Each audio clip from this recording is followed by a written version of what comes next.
नमस्कार दोस्तों, हाजिर हूँ एक बार फिर से मैं सत्ता के गलियारों की हलचल, कानाफूसी और गपशप पर आधारित खबरों को लेकर।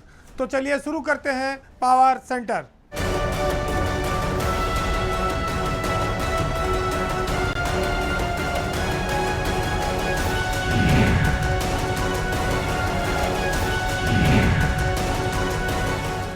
शुरुआत आज एक राजनीतिक खबर से है जिसमें यूपी के विधायकों के कामकाज का मूल्यांकन है। एक निजी संस्था द्वारा सर्वे कराया गया है जिसमें यूपी सरकार के 3 साल पूरे होने पर उसके किस विधायक का परफॉर्मेंस अच्छा है और किसका खराब है। आज हम आपको टॉप 10 उत्तर प्रदेश के ऐसे विधायकों के बारे में बताएंगे जिनका अपने क्षेत्र में बहुत अधिक लोकप्रियता है, पकड़ है और 80% से ज़्यादा जनता उनको विधायक के रूप में देखना चाहती है, उनके कामकाज को पसंद करती है। यूपी में 403 विधायक हैं, उसमें टॉप 10 विधायकों की सूची अपने आप में अलग हो जाती है, बहुत महत्व रखती है। जो लोग अव्वल आए हैं उनकी ओवरऑल परफॉर्मेंस पर जनता ने मोहर लगाई है। वो प्रदेश के बाकी अन्य विधायकों की तुलना में बहुत आगे हैं। ये साफ है कि उनका क्षेत्र में बहुत सम्मान है, जनता उनको पसंद करती है। सबसे पहले नंबर पर योगी आदित्यनाथ जो उत्तर प्रदेश के मुख्यमंत्री हैं वो हैं, और आप जानते हैं कि वो गोरखपुर शहर से विधायक हैं। योगी जी पहली बार एमएलए हैं, इससे पहले वो विधान परिषद में भी रहे हैं और सांसद रहे हैं। लेकिन गोरखपुर के 84% से ज़्यादा लोग उनको सबसे अच्छा विधायक मानते हैं। विकास के मामले में चूंकि वो सीएम है तो स्वाभाविक है पूरे गोरखपुर और पूर्वांचल के विकास पर उनका ध्यान ज़्यादा होगा, लेकिन उनकी विधानसभा गोरखपुर शहर को इसका लाभ सर्वाधिक मिलना चाहिए, तो वो इस मामले में सबसे टॉप पर हैं। नंबर 2 पर विकास के मामले में बाराबंकी से विधायक हैं, भाजपा के ही विधायक हैं और मंत्री भी हैं, सतीश चंद्र शर्मा। नंबर 3 पर है राजा भैया। सतीश चंद्र शर्मा बाराबंकी के दरियाबाद सीट से बीजेपी के विधायक हैं, यूपी में राज्य मंत्री हैं, लोकप्रियता के मामले में वो अपने क्षेत्र में काफ़ी मजबूत हैं। तीसरे नंबर पर कुंडा के विधायक राजा रघुराज प्रताप सिंह उर्फ राजा भैया हैं, जो जनसत्ता दल के अध्यक्ष हैं। 5 बार से वो एमएलए हैं। विकास के कार्यों में उनका कुंडा की जनता ने उनको 81% से ज़्यादा वोट दिया है। हालांकि कुंडा की जो छवि है वो एक दबंग छवि है, उसके इतर इलाके में लोकप्रिय होना ये राजा भैया की अपनी क्षमता है और उनकी अपनी सरलता है। अपने इलाके में जो विकास के काम उन्होंने कराए हैं, इस वजह से भी उनको जनता ने सबसे ज़्यादा स्नेह दिया है।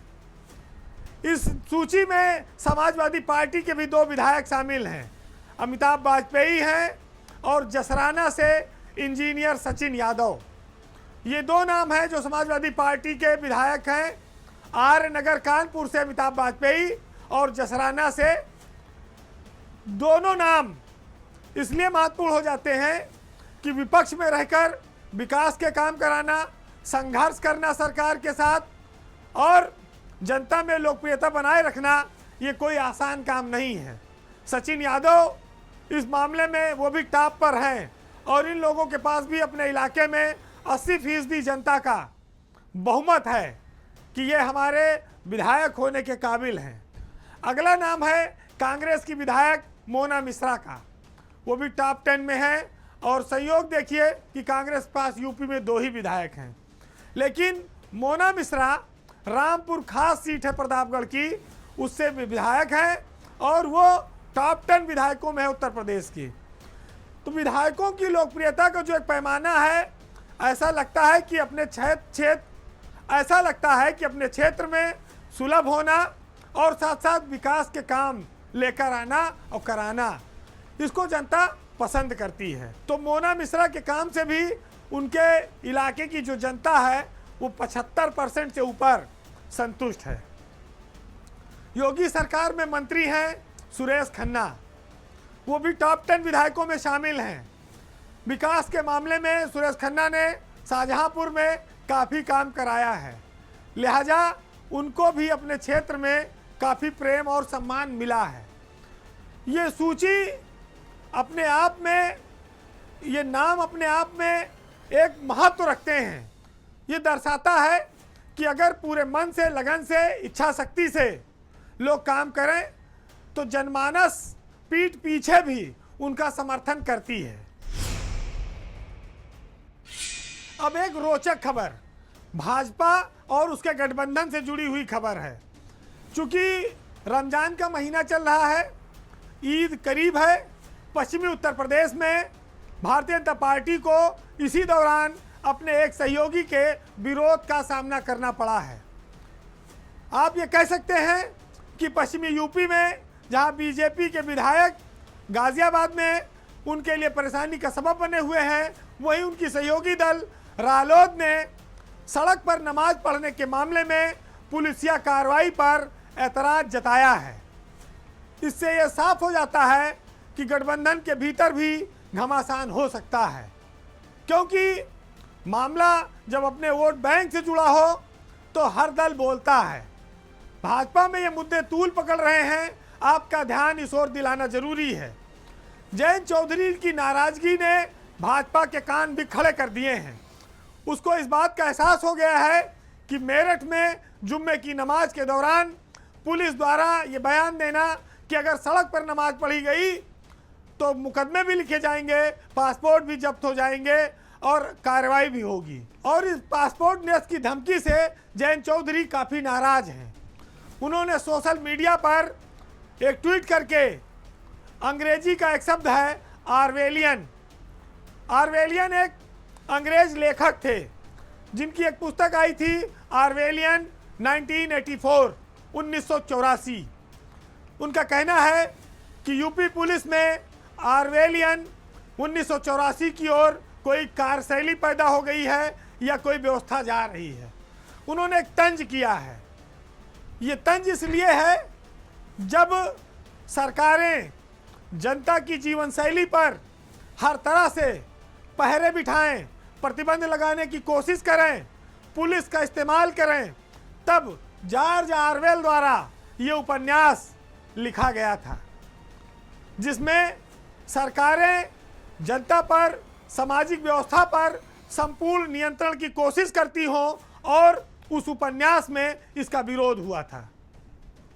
जयंत चौधरी का जो इशारा है, आप ये कह सकते हैं कि ये साफ तौर पर वो तानाशाही पुलिसिंग के खिलाफ है। पश्चिमी उत्तर प्रदेश में उनका अपना एक वोट बैंक है।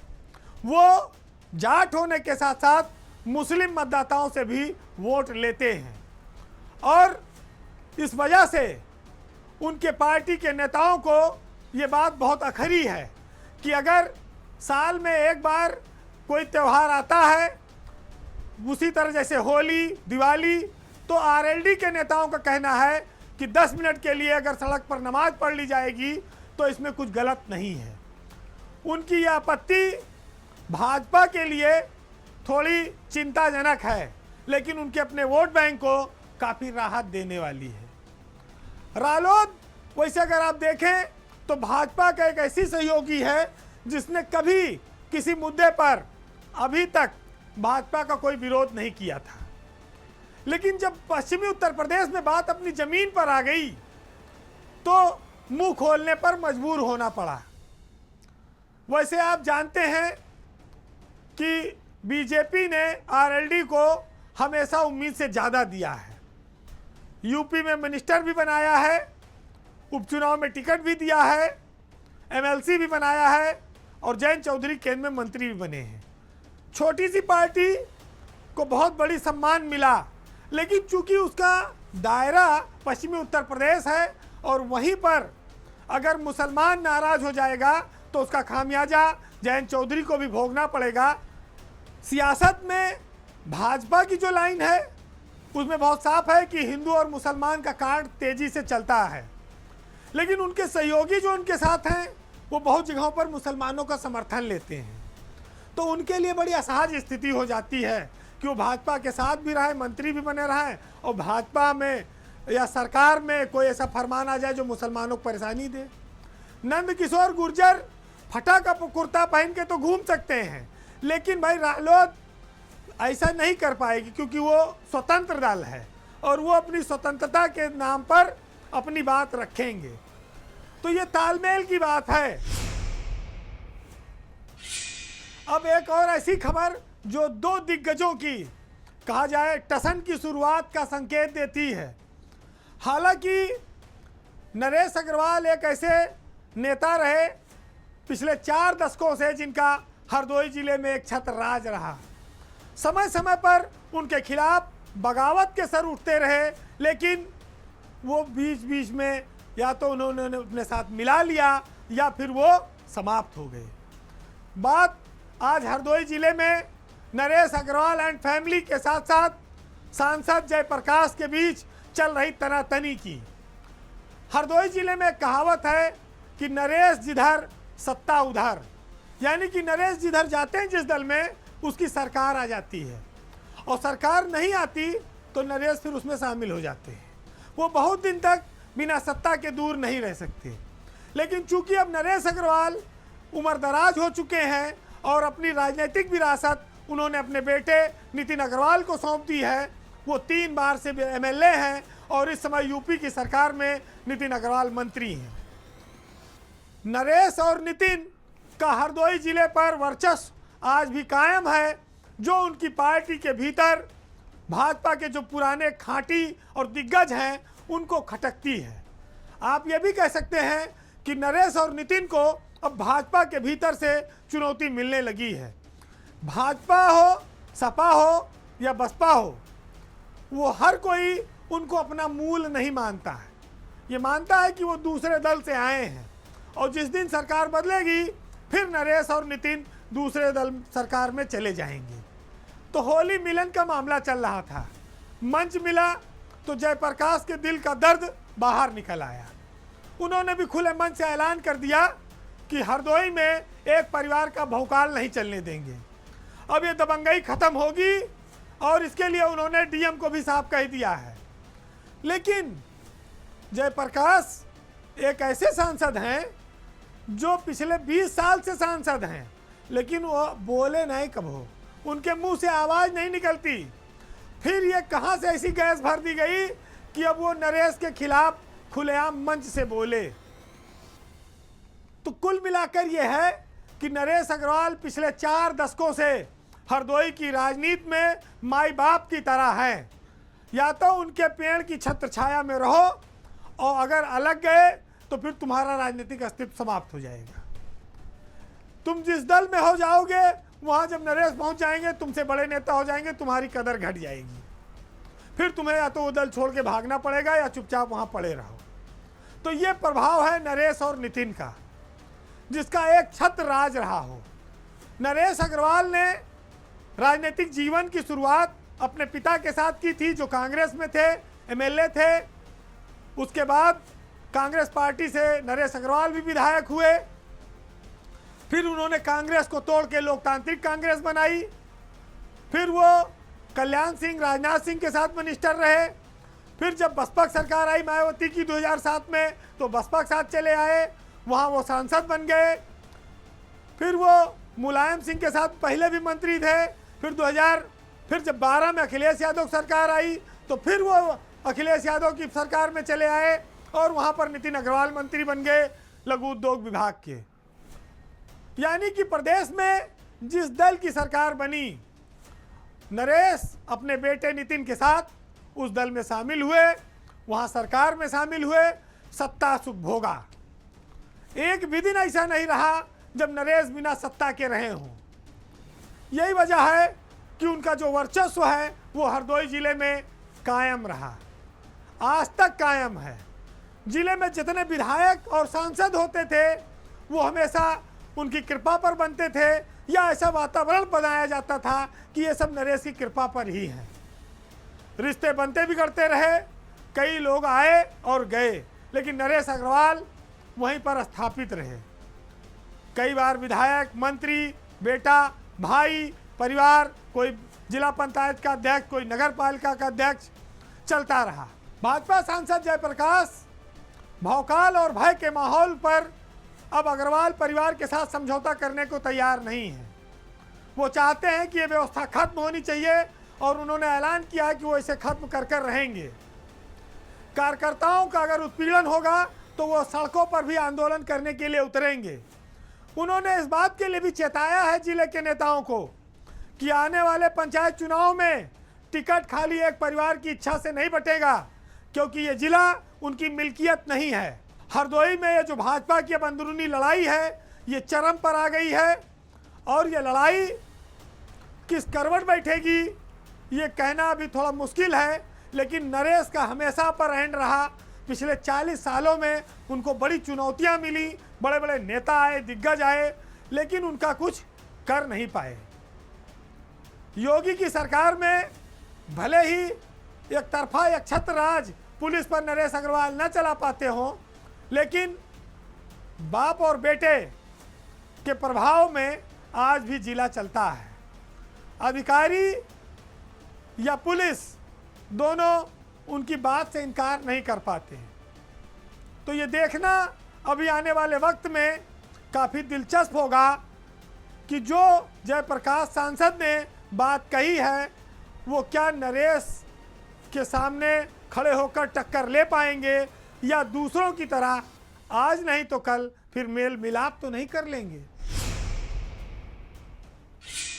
अब बात उत्तर प्रदेश की सबसे चर्चित खबर की, सबसे भ्रष्ट आईएएस अफसर की, जिसने सरकार की नाक के नीचे करोड़ों के बारे नारे कर दिए। पूरी आईएएस लॉबी में रोज इस बात पर चर्चा है कि अभिषेक प्रकाश के पास कितनी संपत्ति है, कितनी ज़मीनें हैं। एजेंसियों को भी इसको खंगालने के लिए बड़ी मेहनत करनी पड़ेगी। वैसे अगर हम कहें तो अब अभिषेक प्रकाश जैसे आईएएस अफसर का जो कैरियर है वो पूरी तरह से तबाही की ओर है। मुकदमा हो गया है, निलंबन हो गया है। अब देश की बड़ी एजेंसियों ने भी उनके ऊपर शिकंजा कसना शुरू कर दिया है।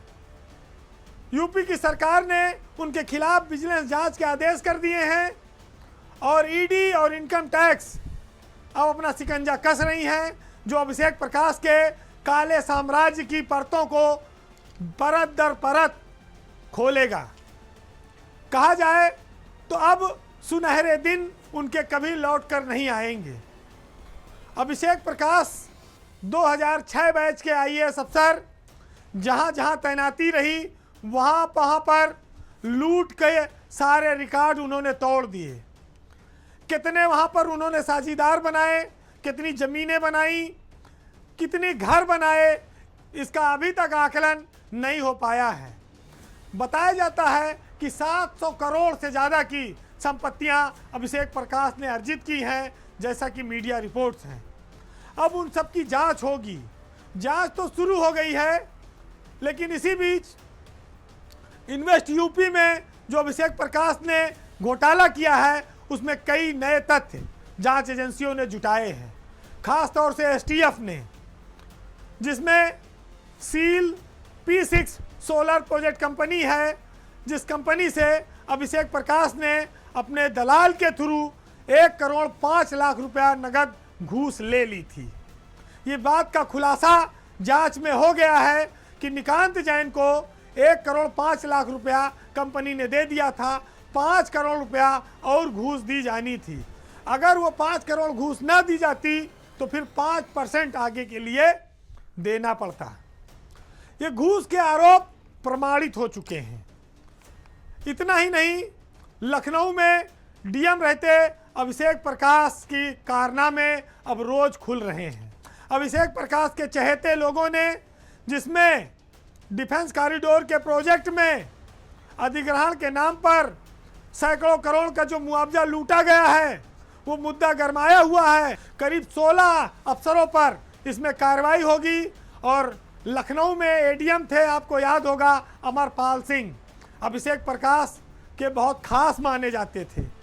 उनका भी देर सवेर यही हश्र होने वाला है। सरोजनी नगर तहसील के एसडीएम संतोष कुमार, शंभू शरण, देवेंद्र कुमार और आनंद कुमार भी इस लपेटे में हैं, जो बचेंगे नहीं। अभिषेक प्रकाश का लेकिन इस सब में सबसे एक चहेता आदमी है, एक कानूनगो है जितेंद्र सिंह, जिसके पास कई करोड़ की संपत्ति है। अभिषेक प्रकाश के कानूनगो जितेंद्र कुमार उनके खजांची थे। जितेंद्र सिंह हवाई जहाज में बैठकर फोटो खिंचाते हैं, ये आप देख सकते हैं। छोटी सी नौकरी में करोड़ों अरबों की संपत्ति बनाना कोई आसान बात नहीं है। ये जो सील कंपनी है जिससे अभिषेक प्रकाश के गुर्गे ने घूस की मांग की थी उनके नंबर देने पर, वो कंपनी में अशोक लवासा नाम के एक IAS अफसर मैनेजिंग कमेटी में हैं। अशोक लवासा वो व्यक्ति हैं जो प्रधानमंत्री के करीब हैं और भारत सरकार में सचिव जैसे पद पर रहे हैं। तो ये मामला कहाँ से पकड़ में आया, अब आप इसका अंदाज़ा लगा लीजिए। सील कंपनी के वो डायरेक्टर हैं अशोक लवासा, जिनके कहने पर उत्तर प्रदेश की सरकार इतनी सक्रिय हुई। IAS अभिषेक प्रकाश का जीवन विलासिता और लग्जरी में बीता है। वो ऐसी जीवन शैली के आदी हो गए थे। भ्रष्टाचार से उनका पेट कभी भरता नहीं था। लखनऊ में जो अग्निकांड हुआ था लेवाना होटल में, उसमें शाम की दवाई पर करीब 7.5 लाख रुपया अभिषेक प्रकाश पर बकाया है। लखीमपुर, बरेली, अलीगढ़, पश्चिमांचल विद्युत वितरण निगम, लखनऊ DM, इन्वेस्ट यूपी के CEO, LDA के VC, अभिषेक प्रकाश ने अकूत संपत्तियां अर्जित की। अकरम मिर्जा, ये तस्वीर एक सिपाही की है जो अभिषेक प्रकाश के साथ जब वो गृह विभाग में विशेष सचिव थे तैनात हुआ था। लखनऊ में खनन के सारे ठेके यही अकरम मिर्जा बांटता था। एक सिपाही कई करोड़ की संपत्ति का मालिक है। अभी तक इस पर किसी की नज़र नहीं गई है। मिर्जा नाम से मीडिया में खबरें आ रही हैं, लेकिन आपको जानकर हैरानी होगी कि अभिषेक प्रकाश के लिए मिर्जा और भी बहुत कुछ इंतजाम करता था। पद का दुरुपयोग कर कर अभिषेक प्रकाश ने इस लखनऊ में कई लोगों को बर्बाद किया, लेकिन आज सारे पाप पुण्य का हिसाब किताब इसी जन्म में हो रहा है, उसको भोगना पड़ेगा। ये अभिषेक प्रकाश जैसे लोग उन अफसरों के लिए, उन ताकतवर लोगों के लिए एक सबक हैं जो पद पाकर, सत्ता पाकर उसके नशे में, भ्रम में आ जाते हैं कि उनका कोई कुछ बिगाड़ नहीं पाएगा। लेकिन वो इस बात को जान लें कि उनको इसी जन्म में सारी बेइज्जती और सारा अपमान सहना पड़ेगा। जिस दिन तुम्हारे ऊपर संकट आएगा, उस दिन लाभ लेने वाले, तुम्हारा जयकारा लगाने वाले, तुम्हारे गलत काम में साथ देने वाले कोई नज़र नहीं आएंगे, सब भाग जाएंगे। फिलहाल आज के पावर सेंटर में इतना ही। जाते जाते आपको ऐसे अफसरों के हालात पर कुछ लाइनों के साथ छोड़ जाएंगे। सुनिएगा कि वो समझते हैं कि कोई एहसान किए बैठे हैं, दरअसल वो हमारा ही सामान लिए बैठे हैं। हम बने सीढ़ियाँ तो वो मीनार तक पहुँचे, हम तो सीढ़ी ही रह गए, वो महान बने बैठे हैं। और लावारिस होते कई लोगों को हमने देखा है जो स्वयंभू भगवान थे, आज वो बेपहचान हुए बैठे हैं। नमस्कार।